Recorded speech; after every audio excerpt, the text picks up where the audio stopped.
Wales United. Today I'll be doing another player profile on Ethan Laird on his time at Swansea City. Today I have got Rhys. Rhys, how are you? Yeah, I'm good, thanks. I'm good, and thank you for coming on as well. Yeah, no worries. Looking forward to it, and yeah, thanks for having me on. You're very welcome. Yeah, so Ethan Laird first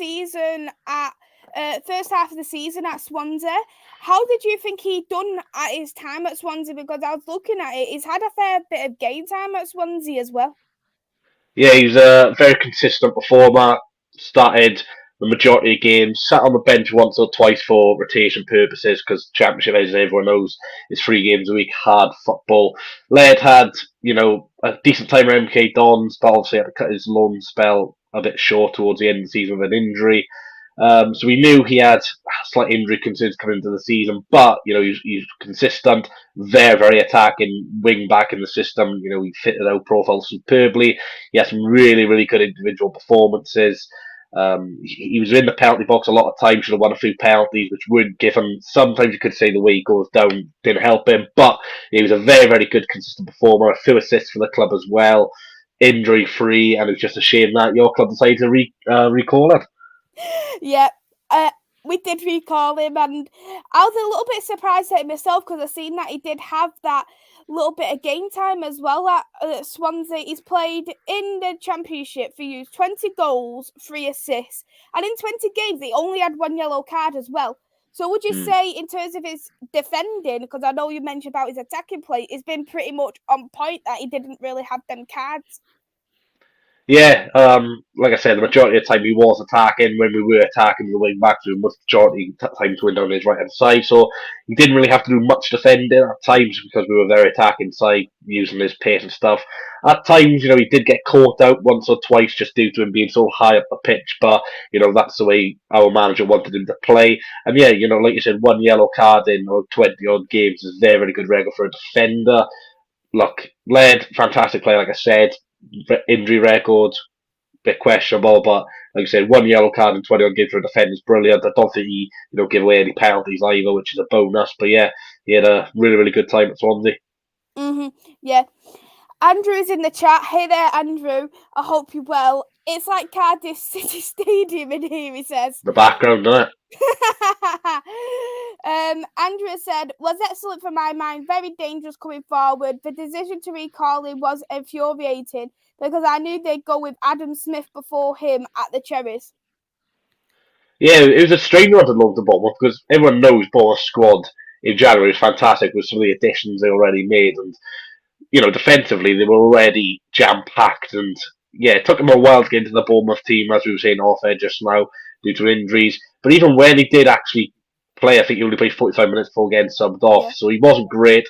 And he actually did play against Swansea in the second half of the season at right centre back, and he was very poor in that role because we scored 2 goals in the first half, or they changed the system and put him back at right back. But yeah, I have actually seen him at right centre back as well, and yeah, that is definitely not his position. Hey there, talking you. I hope you are well. Yeah, so we have seen now Ethan led in 2 different positions. So we've seen him as a proper right back and we've seen him as a right wing back. Would you say he's probably better with the 3 at the back behind him, so he's allowed to go a bit more attacking minded? Oh, oh, definitely 100%. I think, yeah, like you said, Led's better position as a right wing back. If he plays with a team who play at 4 at the back, maybe he can grow into the system. But for what I've seen at him at MK Dons and Swansea City, where both teams were managed by Russell Martin, who managed us last season with Ethan Laird, both for the systems were 3-5-2 essentially, so he was a right wing back, and I think he loves that formation. What I think one of the main reasons why he did come to Swansea City was that Russell Martin connection and having a few MK Dons players at the time at Swansea. But yeah, I think Laird really suits that right wing back role well, and hopefully, if Manchester United don't, if they decide to send him out on loan this season, hopefully he's to a club who plays Ethan Laird way in terms of wing backs. Yeah, and I know you touched on that about him potentially going on loan again. If you was going to say Ethan Laird should go on loan, would you say he should go to another Championship one, or would you say Premier League move? I don't think he's ready for the Premier League just of yet. he's just not had like a full season on loan yet, where he's played regular football. He had half a season where Gain on through got injured. He had half a season with us where he's played every week, and then at Bournemouth his time wasn't great and didn't play over 10 games. So yeah, I think he just needs to go to a club where he knows he's going to play majority of games. I don't think he's good enough for the Premier League. I don't think he's good enough for a team in the top six. So like I don't think he's good enough for West Brom, a Norwich, or a team who's going to fight for the top six. I think a team like Swansea, Coventry, a team which plays quite attacking football would suit him brilliantly. So Championship of a hard league. There's so many different styles of play, but like I said, a team who plays attacking football, like Queens Park Rangers, for example, just needs to go to something like that. I know Man United fans are probably thinking he's a lot better than that, but sometimes with these loan spells, it's just about experience and not about the team. I agree with that. And moving away from Ethan Laird a little bit, we've seen 2 seasons of James Garner there in the Championship, and he done really well for both. Well, you'd say a season and a half technically, but he's had that bit of time. And as you mentioned, I think especially with Ethan Laird, knowing that he's so good at attacking and he isn't as well defensively as he is attacking minded, and we know the Championship is such I would say it's a physical kind of league. Yeah. And I think it's a great way for a young player to build up their play, because you see players move into the Championship quite regularly to get that bit of stamina up in themselves, because it's a very consistent physical league. Yeah, spot on. Championship.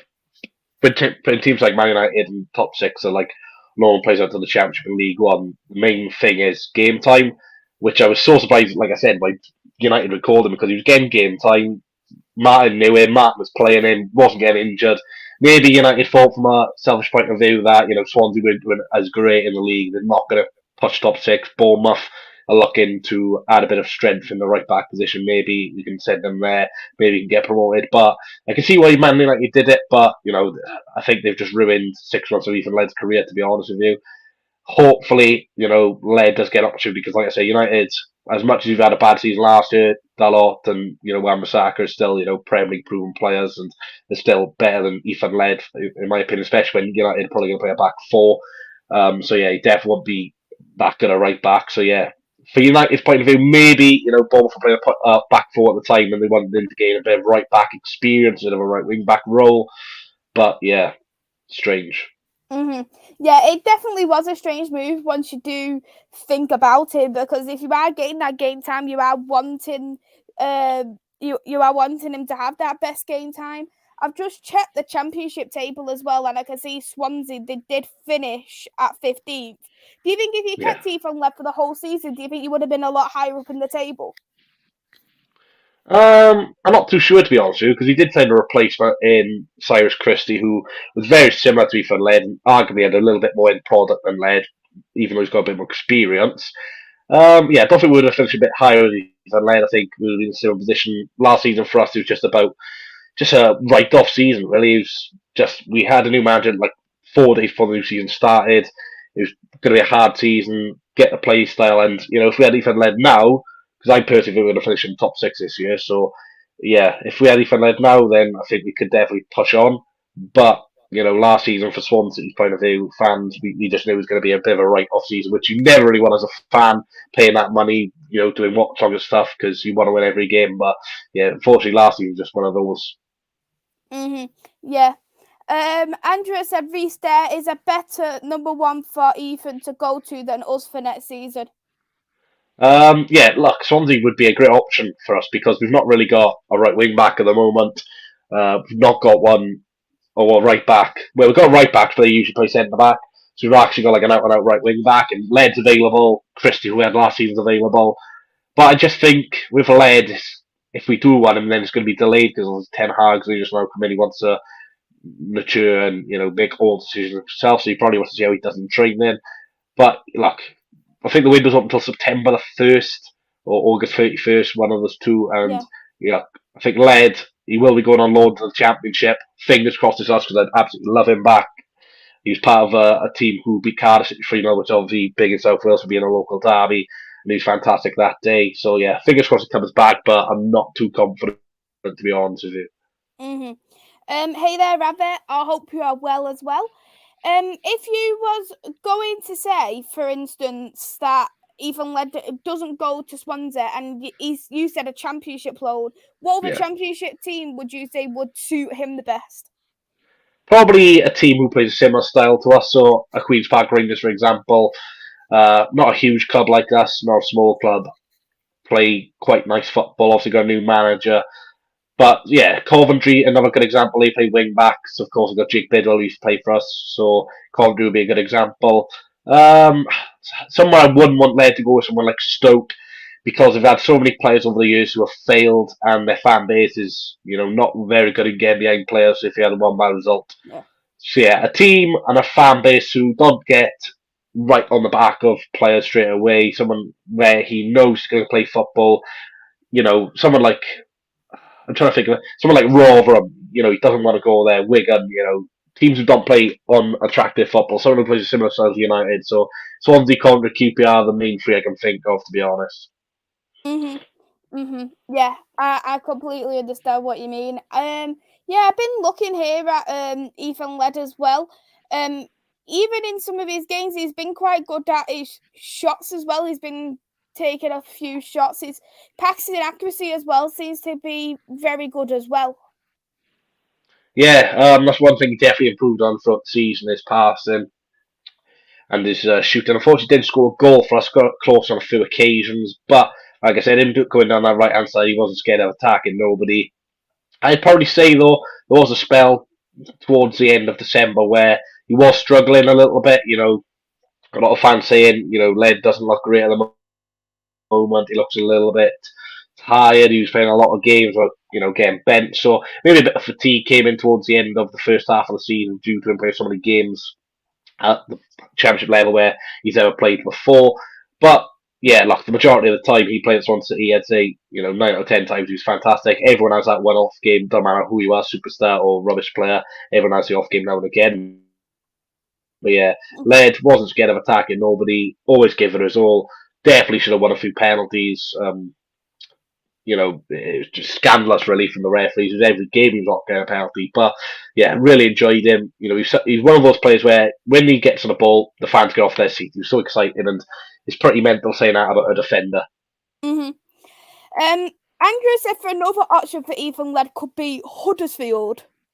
Yeah, that could be a fantastic option. Of course, Harry Toffolo is linked to Nottingham Forest. Their main right back last season, Pippa, has gone to Olympiacos, so they might be looking for a new right wing back, right back. Not too sure if Huddersfield will do as well as they did last season. I thought last season they did very well, but there's a lot of poor teams in there in the playoffs in terms of consistency. But yeah, I think Huddersfield could definitely be an option. Yeah.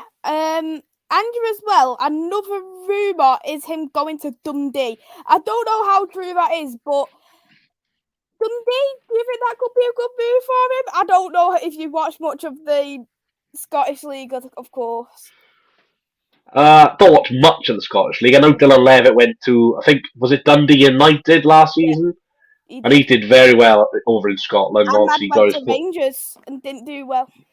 No, so maybe the smaller clubs in Scotland are better. But yeah, Dylan Levitt was fantastic last year for Dundee United, and I'd love to see him in the Championship as being a Welshman and obviously seeing him play for Wales. But yeah, I don't think Laird should be going to Dundee unless it's Rangers or Celtic or another team in European football. I don't think Dundee's a great option for Laird, considering he's played at high Championship level. I agree with that. I think knowing that, I didn't really think of Dylan Levitt, even though that I'm actually doing another player profile next week, and I've got a Dundee United fan on. So I'll learn a little bit more about him. But knowing that how Ahmad has been in the Scottish League and looking at Celtic and Rangers, knowing how you have mentioned Ethan Laird, it doesn't sound like he'd suit either of the teams, to be honest. Either Rangers or Celtic.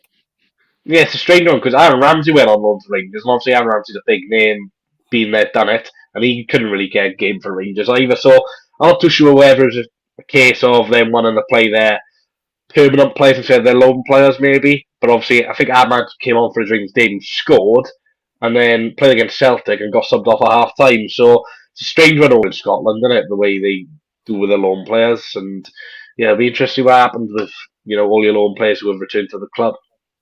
100%, I agree with that completely. Ethan Laird, I've been looking as well. His first assist was actually against Luton 3-3. Peterborough, he assisted 3-0, and Coventry, he assisted 2-1. For you, what would you say was Ethan Laird's best game as a Swansea player? I'd definitely go for that Coventry away game. At the time in November, Coventry were unbeaten at home. It was midweek. Hard place to go. We weren't on great form. Won a few games, but obviously lost a few. But led that game sensationally. He was up and down that right hand side.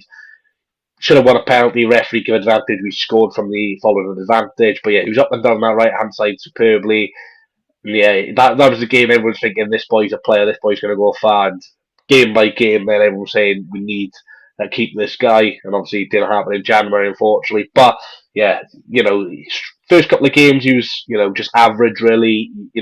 A typical performance, a 6 out of 10 standard. But then I think when he got used to the championship after a few games, he really started, to take risks. And the more times he took risks, the more confidence he was getting, which is brilliant for a youngster who I think was only 20 at the time.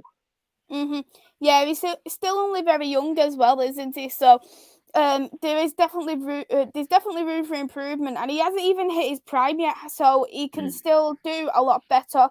He's 20 at the moment. He's going to be 21 actually this summer. So it'll be interesting in terms of his move. What does happen with Ethan Laird? Do you think though, if he went to the Manchester United team, say for example, Ten Hag says, right, I want to keep him as a backup right back because we're getting rid of Wan-Bissaka because we've heard too much about Dalot being at the club. But for you, would you say if Ethan Laird was to play in that Manchester United team, we need to change the formation? I don't think you change the formation for Ethan Laird, to be honest. Obviously, you got some big players, so I don't think Ten Hag would change the system for one player. Yeah. But I think you'll have loads of Europa League games. You'll probably advance with your second team. You'll have Carabao Cup, FA Cup fixtures. So I think it'll be a good experience for Ethan Laird to stay one season at Manchester as a backup option. I think he'll play games. I think, in a back four he'll be fine because he'll be surrounded with some very good defenders against very poor position in Europa League Carabao Cup level. But yeah, it could be a good experience. Could learn off, some likes of defenders. I know Maguire last season was a topic in itself, but he's got leadership. Varane, Lindelof, Bailly, if he sees a club, all have leadership and he can learn traits off the lower Wan-Bissaka and obviously that new Dutch boy who's coming in, Shaw Taylor. So you can gain a lot of experience from those defenders and, really make himself as a Premiership player in terms of the training and stuff like that. So I think whether Laird goes on loan or stays at Manchester United as a second choice right back, I think could be good. But if Wan-Bissaka and Dalot both stay at United, I don't think it's going to do Laird much good. No, it's not going to do him much good at all because, as you mentioned, he does need to have that game time. Andrew did mention Ethan Laird is best buddies with Anthony Elanga. Would you take Anthony Elanga and loan? Because for me personally, I think he needs a loan deal. Well, it's interesting because there's so much hype about him last season. I think he scored a couple of goals, but probably with Alanga, it's a similar situation with probably Diallo, where so much hype about him, but they've not really proven themselves. And if they're linked with a championship move away, people are like, well, he's too good for championship. But if he's not shown in the Premier League, then what? Yes, he's Anthony Elanga, but he doesn't play for Sweden. So is he really that good if he can't get into Sweden 11? So maybe a low move would do him good. But Alanga, bit silly, but I don't think he'd sit with system and maybe a lower team, maybe a Southampton. We've seen Amanda Broja from Chelsea go on loan to Southampton, did really really well, and obviously he's like with West Ham 30 million or something silly like that. So maybe a lower league team like Southampton would take him. Brentford is a very good example, but yeah, probably would assume Alanga would stay.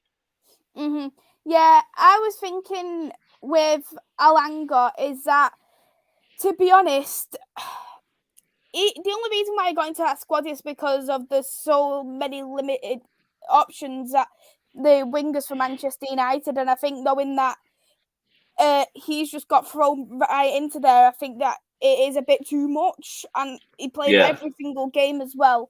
I think that was the wrong choice to do because you've seen so many players who get thrown into that starting 11 not ready, and it can potentially ruin them really. Bit like Dan James. Bit like Yeah, Dan James. yeah, Dan James is Mm. another great option because I remember when Dan James started for United, and did we buy Dan James from you? I'm sure. Yeah, Yeah, yeah, we did. I thought 15 we million. did. And people saying new young kid, brilliant, is going to be the next, blah blah blah blah.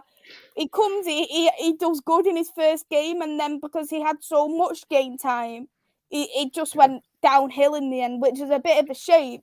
And I think he probably would have benefited a lot better if he actually went to Leeds first and then came to Manchester United. Yeah, definitely. I think right club, wrong time. I think at Leeds he's not great in terms of goal ratio, but he is impacting the game, even though you're not seeing it. So, especially in football these days, where everyone's obsessed with goals to assist, and if you don't get a goal to assist, you've had a bad game, which is absolutely nonsense. He's still having a good game, he's just not doing it. And we see for Wales, he's a massive impact on why we're getting to the World Cup. Yes, he does miss a lot of chances. That's something we need to work on. But his pace, his crossing, his ability to dribble the ball's fantastic. It's just those little other things. And United, at the end of the day, he's made profit on Dan James, so he's not done a bad job. Would you believe that is he was one of the only players we have made profit on post Sir Alex Ferguson. We've only made profit on 2 players, and one of them being Dan James. Would you believe? That's really bad. It's really bad. I just want to get that out there just so you could hear that stat because I was gobsmacked myself. I think the only 2 players we made a profit on was Dan James and Daley Blind. The rest of them, we sold them on a negative. That is really poor. Terrible. I don't Can't secretly believe want that. to laugh considering how much you didn't like us after we took Ethan Laird off you. Yeah, no, United have always stiffed us, so yeah. Yeah, I watched your video because I thought I'll watch the video before we do the stream so I could hear a little bit more from yourself beforehand. And you wasn't happy that stream. No, I'm never happy with videos. That's one thing about me. I'm never happy, but yeah, that really annoyed me. That did. Well, on behalf of United, I'm sorry. I'm sorry on behalf of us. Like, apology accepted. It's fine. Hey there, Jordan. I hope you are well. Andrew said he was our best player on several occasions. He thought definite prospect. Would you agree with that as well? Yeah, on different games, he's probably man of the match. Obviously, we've had some fantastic players last season who've done brilliant things. If he stayed the full season, might have won an individual award at the Players Awards thing, maybe Players Player of the Season, something like that. But yeah, of course, the longer the season gone on, we've seen after he played a lot of football with us, he joined Bournemouth and broke down with an injury. So maybe if he stayed with us, he would have got injured anyway. We'll never find out. But yeah, definite prospect, Andrew. Just it all depends on Manchester United's handling. Because if they do the wrong thing, Led's career path could go downhill. We've seen that so many times. Dele Alli, Jess Lingard, Marcus Rashford, potentially as examples where they do really good. Clubs make the wrong decision on them by either overplaying them, underplaying them, playing them with injuries, and their career goes downhill. Dele Alli, he'll never get back to the form, and maybe Rashford, who I still have a grudge against because he dived against us in 2017 for a 1-1 draw. So again, that's Man United screwing us over, where it was a 12 o'clock kick-off, Rashford dived, an Icelandic player scored a free kick, not going to mention his name, but yeah, we would have won that game 1-0 if we went from Rashford's dive. So again, Man United screwing us over. Well, I'm not going to apologise on that one. I've apologised for Ethan Laird. I won't apologise for us trying to get a point out of the game. We needed it. Yeah, and the Jose Mourinho thing. I knew we play like 5 games every bloody week. Not the games you had in hand.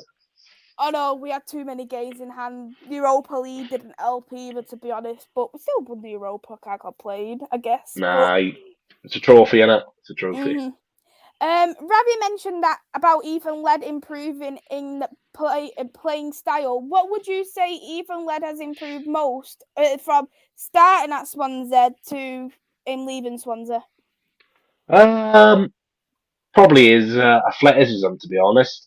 First couple of games looked like he was getting very tired on the 70th, 80th mark, but the more training he had and the more games he played, he was just getting more fitter, which is a simple thing to say. The more games you play, the fitter you're going to get. It's as simple as that. So, yeah, it's just about him playing many games possible, getting fit, staying injury free, which he did at us.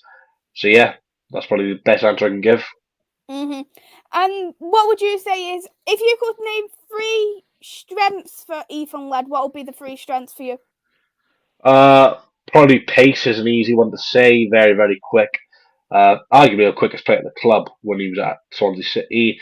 Another, probably one of his best attributes, I would say, is probably his dribbling. Very, very good dribbler for a defender.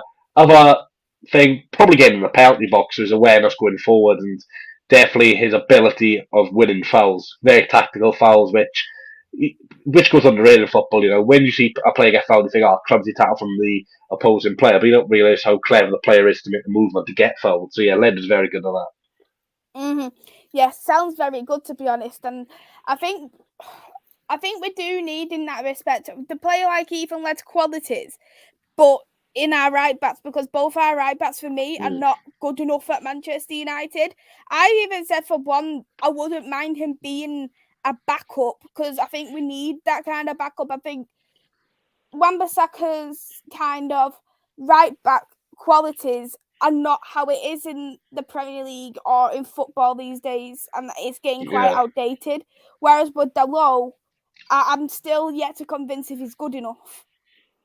Yeah, it's an interesting one. Obviously, these players who you've bought, Wan-Bissaka at Palace, one season, so he wasn't very established, and you just punted money on him. And then Dalot, he's done in the foreign league, similar with Tellez. Show obviously experience left back, and did really well in the Euros with England, scoring in the final. But unfortunately, you balled it to Italy, which I'll always thank Luca for.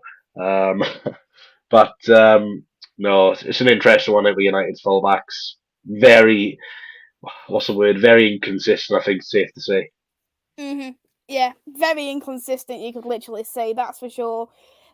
We haven't had a good right back in so long, honestly. Probably last established right back, probably Antonio Valencia, I'd say. Yeah, probably would be Valencia, to be honest, because we played Darmian on the right hand side. We've had Dalot, we've had Wan-Bissaka, so I just don't. And I even go as far back as even saying even Gary Neville is probably another one for me as well. Probably Valencia and Gary Neville is probably the 2 best right backs we've had in the last 15 years, to be honest. Good morning to you, Foxette. I hope that you are well. Andrew has asked, did you get your top over in Turkey? Yeah, I did, Andrew. Actually, I picked up my 2 tops. Picked up this Galatasaray top. Picked up a Juventus one and a Wales one. Cheaper shirts, easy size. I mean, obviously, when you're abroad, you've got to buy something to take home. So why not? Well, I'm the same as you, because everywhere I go now, I buy a football top to represent where I've been. I've got myself a Portugal top. I'm going Milan in October, so I'm going to get myself an AC Milan shirt. I'll always get one on the back. Yeah. Who you think of getting on the back? Ibrahimovic, maybe? I was thinking Tomorrow. Tomorrow, he's a very good player, he is. And maybe these English players should go abroad. Maybe Wan-Bissaka could go abroad and do very well. Who knows? But yeah, not bad. Mm-hmm. Yeah. Foxy has said Ethan Laird is quick, but not as quick as Swansea legend Jefferson.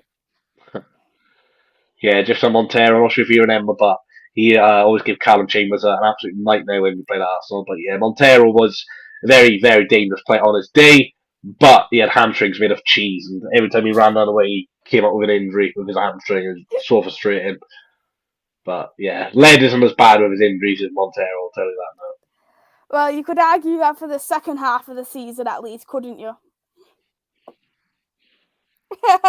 Yeah, that is. Oh yeah, actually, yeah. God, he kept getting injured in the Bournemouth. Exactly.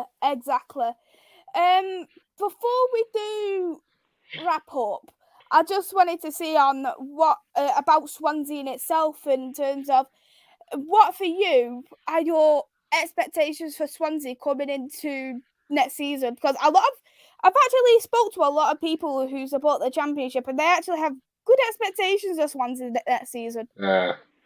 it's one of those things where you've had a tough season, you've made some good signings, your manager's do a second season, the players know, your fans expect you to do well, everyone expects you to do well, and you're going to go down that. So I won't be surprised if it's a bit of over expectations, but from my point of view, we've made some very good signings, some players who know Russell Martin. We've got some fantastic additions. Joel Pro scoring 24 goals last. Michael Obafemi as well. Yeah, that's some fantastic.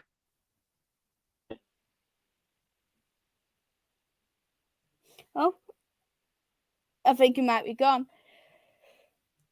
Yeah, I think he might be gone. Oh, you still here? I think my Wi-Fi's gone off. Hang on. It's okay. Yeah, I can see you again. I can see you again now, moving. Oh, you still here? No, he's gone. Yeah, so Rhys is gone. Technical issues. But we'll go through a couple of comments here. Hey there to Vincent. I hope that you are well. Andrew said he is very confident for Swansea. If they organise the defence better, top six quality, that would be extremely interesting. Top six, because you actually did finish, not this season, but in 2020, you did finish in 4th place. You even got through to the playoff finals, which I remember. Rhys is back. Yeah, on my phone it said 20% battery. I clicked close and it just absolutely disrupted StreamYard. So apologies about that. But yeah, before I got rudely interrupted by my bloody phone battery. Yeah, expectation this season. I want us to challenge top six. We've been in the playoffs a few times before under Steve Cooper, but it's obviously a whole different system, new manager. So fingers crossed, top six is the aim.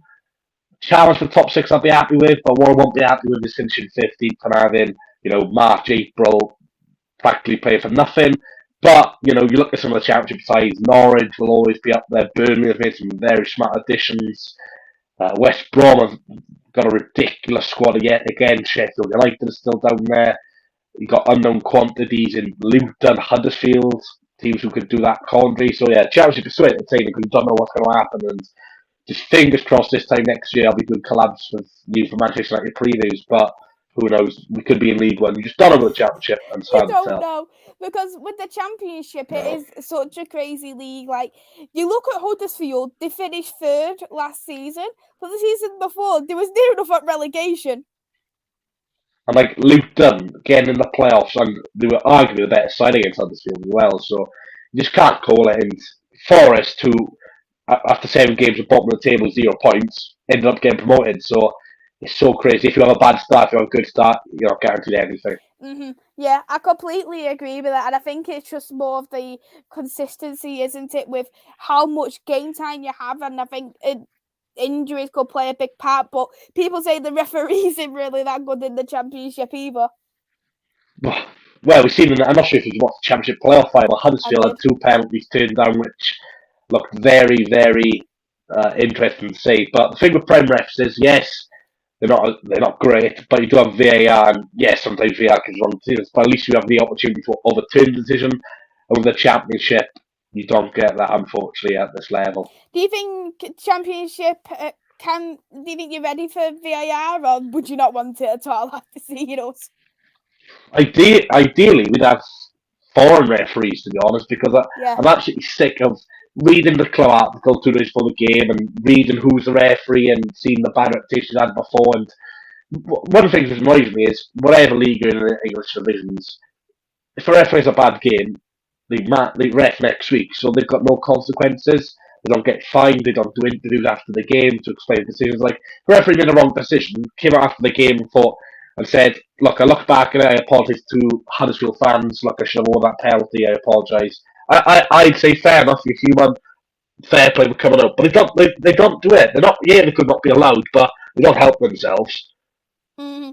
Yeah, I definitely agree with that, and a lot of people say we should scrap VAR because VAR is just everything has to be making a decision, and I think I agree with you to the point where we do need a mixture of refs, and I think it would be good for not just full English refs, but you had rest from all over, because you don't have football players who's the same nationality in the Premier League and the Championship. You have a mixture, and I think that could work with referees to have a mixture. So send some to English ones to Italy, Germany, blah blah. Get some of theirs and see how it goes from there as well, because their refereeing and VAR is a lot better. Yeah, it's a lot better, and I'm not sure if this probably takes a part in some of the bad referee decisions, but maybe these referees who manage every week established good or bad relationships with certain referees or certain players, and maybe that plays a part. Obviously, you've got players like Wilfred Zaha with Charleston who build reputations, and obviously if a referee has managed Crystal Palace before and he sees Zaha make a dive, which he can do, then a couple of weeks later he managed Palace and Zaha's done a similar thing, but it's actually a foul. Yeah. Look back in VAR and thought, don't matter about this because a couple of weeks ago he dived in a similar position, they won't give it. So maybe it's just a bit of bias. It's just hard to tell. And obviously, last season the league only got won by a point, and I'm pretty sure Liverpool and Man City fans can both go back in time where decisions went against them. And obviously, for Liverpool's sake, if they can argue more against Man City, they could have won the league if a different decision went on the day. So yeah, it does impact the league massively, especially in the Premier League where everything came down to the last day on the last game of the season, which was so entertaining to watch. But yes, it'll be interesting to see what happens. It sure will be. Andrew has said about Swansea it is your best team in terms of quality of football since you've been relegated, but were terrible at the back last year. Yeah, we were crap defending last year. Some of the games we bowled, we were 4 up the way to red in 65th minute. We somehow managed to draw 4-4 to a Paul Ince's team, who I do not rate at all as a manager. We bought some hard games last year. 3-0 up against Bournemouth towards the end of the season, which is, everyone's thinking, how beating Bournemouth 3-0, drew that 3-3 in the end, frustrating. Before the game, you take a point, but when you're 3-0 up in football, don't care who's against you, should never draw that game or lose. But yeah, in terms of football, Andrew, it's brilliant. But I'm trying to think how many signings we've made. I think we've made 4 signings, and all 4 have been defenders, which just shows Martin already knows where we need to improve. And obviously, we could make 5 if Laird or Christie comes back. So yeah. Yeah, I agree with that. It is definitely heartbreaking, frustrating when you're going at such a high lead and then you're just drawing the game at the end. What do you think was the issues there? Would you say it was just poor defending, lack of concentration from the team? What would you say it would have been? Yeah, probably what you just said, lack of concentration, and obviously we had nothing to play for. So if concentration wouldn't have been high, when you're 4 up in football, you think you've won the game. It doesn't matter whether you're playing FIFA, you're playing a match down the Friendly Park, if you're winning golden goal or something. When you've got such a big lead, you think, the game's done now. And obviously, when they get that next goal, the game changes. That's the beautiful thing about football. Anything can happen. Villa, final day, 2-0 against Man City. City score 3 goals in 5 minutes to win the league. Anything can happen. So, yeah, that's why me, you, everyone else in the chat loves football. It's just such a crazy sport. Exactly. Andrew said another thing what played to it was fullbacks playing as centre-backs. Yeah, it could be a point of view in terms of a lack of height. But we didn't have many great options at centre-back last year, to be fair. But we have brought in Harry Darling from MK Dons, who was in the League One team of the season last year. Nathan Wood from Middlesbrough, who's a youngster. Again, Swansea City always seem to buy a lot of youngsters these days just to really buy them, improve them, sell them on for profit. That's just what we got to do at the moment. So, yeah, we did it with Dan James with you guys. We did it with McBurn, Sheffield United, Joe Roden to Spurs. There's so many, examples of us doing it. So, yeah, we'll probably be doing the same this summer with probably Joel Perot as well. And Foxy said, I remember Swansea at the Vet Stadium. My bro played for the youth when Nick was in charge. Different Swansea these days. Yeah, Andrew will probably remember a lot more of that than me because I'm only 19, so I don't really remember those type of days, to be honest. But I think Andrew's a very veteran of Swansea City, so he'll probably definitely remember those days. But luckily, when I support Swansea City, we're in the Championship, and obviously, we've been in a lot worse situations on Championship level before, so I'm kind of lucky. Yeah, Andrew said it's before your time. Yeah. Just a little bit, Andrew. Just a little bit. Just a tiny bit, but you definitely do look older than 19, though. Yeah, I get that all the time. Don't worry, you're not the first one and you're not the last one to say it. So I don't know if it's a compliment or not, to be honest, but I'll take it. Well, it means you don't have to get ID'd at a nightclub. Oh no, I still get ID. Don't you worry about that. Yeah, don't you worry about that. I always get ID'd at the nightclub. Don't you worry about that. I'm the exact same. Well, you look a lot younger than what you are, so it's different, isn't it? But I know, because I am 2 years older than you.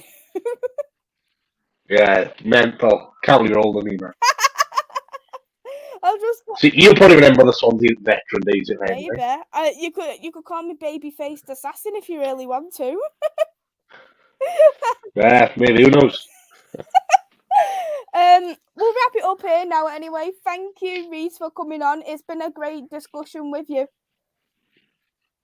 Yeah, thanks for getting in the channel. And, obviously when you're doing future streams or something, I'll try and pop by and obviously subscribe to your channel so I'll be able to see what type of content you upload. And yeah, keep the good work. I know we are closing on 200 subscribers. You do a lot of shows. Luca and Mike have all been telling me, how good your channel is and how you always pop in and check out there and stuff like that, which is really good to see. But yeah, keep the good work. Thanks for getting me on and good luck to Ethan Laird next season and Manchester United. Thank you so much, Rhys, and good luck for Swansea as well. Hopefully we might see you again in the Premier League very, very soon. I've been seeing your channel. It's looking brilliant also. Would you like to shout out your channel? Because I know you're near enough at 5K, if I'm not mistaken. Yeah, closing in. 100 subscribers away from 5,000, so trying to get them for the start of the season before all the vlogs, match vlogs return and stuff like that for the match content, which everyone is just waiting to do now. Everyone's just like uploading content, but really, the content they want to be uploading is content on match day, match reviews and stuff like that. So yeah, not long to go now for the championship to start. I guess 2 or 1 week before the Premier actually starts, so a lot sooner for us than you guys. Yeah, but Charles Swans Away Days, as it says to my left. Yeah, a lot of content. I do championship content, match vlogs, previews, reviews, transfer news, anything really. Anyone's welcome. It's a nice, friendly channel, doing live streams now and again, and obviously I'm always on Luca and Mike's channels, and definitely on Maisie's channel in the future. Thank you so much, and fingers crossed we play against each other very soon. We could do a preview as well, which I'll be looking forward to. Everyone, go and subscribe to Rhys's channel. I've put your link in the description below, so if you can't find the channel, you'll be able to subscribe to Rhys. I'll actually be next live myself at 5 o'clock today. I'll be doing a quiz with John Sinclair, so go and check that out, and I'll be live there again on tomorrow, actually, to do my weekly transfer show. I forgot about tomorrow. But yeah. Yeah, no one likes Sundays, though. No one likes Sundays, no. No one ever does. But check me out, check Rhys's channel out, and if you haven't already, hit that like button and smash the subscribe button. I'll see you soon. It's a goodbye for now. Cheers.